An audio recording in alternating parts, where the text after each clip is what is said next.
The cold wind whipped through the naval base as a group of young sailors gathered near the mess hall, their laughter cutting through the morning silence like jagged glass. They huddled around a man sitting cross-legged on the concrete, his beard overgrown, his coat tattered, boots worn thin. The man clutched a crumpled photograph close to his chest, his eyes distant, his silence unwavering. "Get a load of this guy," one sailor sneered, nudging his friend. "Must have crawled out of the dumpster behind the supply shack." The others chuckled, their boots scraping the ground as they circled him, their mockery gaining momentum, but the man didn't flinch. He sat in perfect stillness, as if their words dissolved into the cold morning air, as if they were too small to reach him. His hands were rough, scarred, trembling slightly. Yet the photograph he held was pristine, shielded as if it were more valuable than his own life. His gaze never rose to meet theirs. He simply stared through the base gates, as if waiting for something, or someone, that only he could see. His name was Thomas Grayson, once a Master Chief Petty Officer. Decorated, feared, loved. A man who had once commanded silence with a single glance.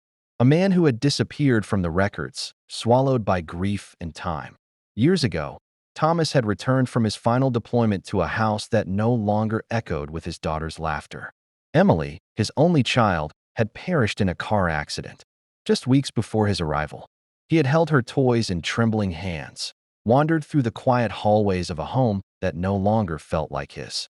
His wife, consumed by her own sorrow, had left soon after, and Thomas, the war-hardened sailor, had found himself adrift, not on the sea, but in life. He walked away from his rank, his medals, his carefully pressed uniform. The Navy had been his compass, but now he sailed with none. Years passed. Base to base, he drifted, always returning to this one, where his daughter had once visited him, where she had giggled on his shoulders as jets roared overhead. The sailors didn't know this. To them, he was just a stain on the pavement, a homeless shadow on sacred ground. One sailor tossed a crumpled napkin at him. Another mimicked a salute with exaggerated disrespect, but Thomas remained silent. His dignity wasn't in his words. It was in his refusal to rise to their bait. An officer passed by, glanced at the scene, and walked on. Others pretended not to see. Silence thickened the air, not the silence of reverence, but the silence of complicity. Yet amidst the ridicule, an ensign named Parker hesitated. His eyes flicked between his laughing peers and the man on the ground. Something gnawed at him, a faint memory, a story his father once told of a sailor who saved his entire crew when an engine room caught fire. A man named Thomas Grayson. The next morning, the scene repeated itself. Thomas sat in his usual place, clinging to his photograph, staring past the gates. The sailors returned with fresh cruelty.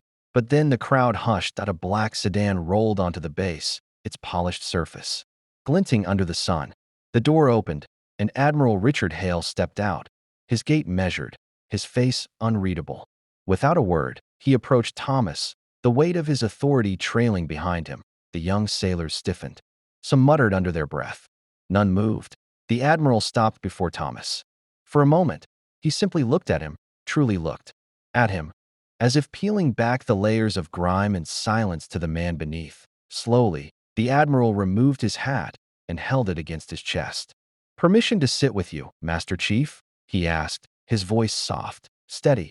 Thomas finally looked up, his weathered eyes meeting Hale's. For the first time in years, he nodded.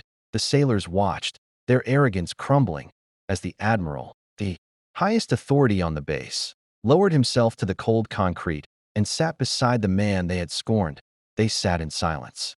No speeches, no explanations, just two men, shoulder to shoulder, as if no rank or time had ever passed between them. Parker felt his throat tighten, shame settling in his chest like a stone.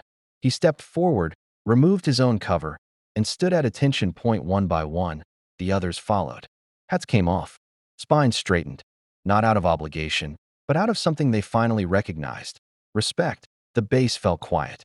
There were no commands barked, no punishments handed down. The silence became sacred. The Admiral finally spoke, just loud enough for Thomas to hear. "Some heroes never leave the fight. Some just carry it where no one else can see." Thomas's grip on the photograph softened.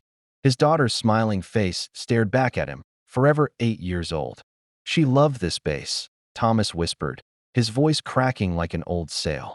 Used to call the jets angels with wings. She's still here, Hale replied gently. And so are you.